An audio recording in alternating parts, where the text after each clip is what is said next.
السلام علیکم دوستوں. یہ حسن و عذاب جو ہیں یہ لازم و ملزوم ہیں. جتنی چیزیں خوبصورت لگتی ہیں ہمیں ان کے اثرات جو ہیں اتنا ہی اذیت ناک ہیں، اذیت بخش ہیں. تو بہت دکھ ہوتا ہے، یعنی ان تضادات کو لے کے چلنا، حسن کی تعریف کرنا، اس میں کھو جانا، اور اس کے بعد پھر جب اس کے نتائج بھگتنا پڑتے ہیں تو سمجھ میں نہیں آتا کہ حسن ہے یا ایک عذاب کی وجہ ہے. بہرحال جتنا بھی اس موضوع کو کریدیں گے اتنا ہی تفصیلی ہوتا چلا جاتا ہے.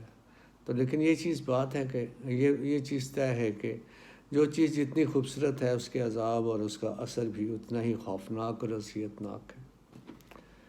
تو ایک توازن کے ساتھ ہمیں چیزوں کے بارے میں سوچنا چاہیے. جہاں بارشیں ہوتی ہیں بہت خوبصورت لگتا ہے، بہت اچھا لگتا ہے، لیکن ساتھ ہی جب سیلاب آتے ہیں تو عذاب بن جاتا ہے. یعنی ملی جلی چیزیں ہیں، اللہ کا نظام ہے، اسے دیکھنا ہے، کس طرح دیکھنا ہے، یہ زیادہ سوچنے کی بات ہے. اسی طرح محبت اور موت کا ادراک کا احساس کیا ہے، یہ مجھے ایک فیلنگ ہے جو چند پہلوؤں پر مجھے محسوس ہوتی ہے. مثلاً میں جب شور کے اداس وقفوں میں کسی کے تصور میں خوشی کھوج پاتا ہوں،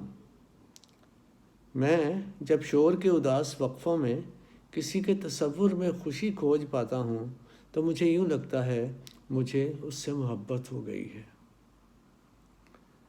پھر ایسے ہی کسی وقفے میں جب سرور اعلیٰ ترین تشکیک کا شکار ہوتا ہے تو مجھے موت کے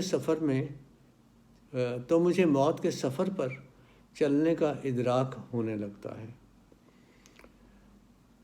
تھینک یو ویری مچ.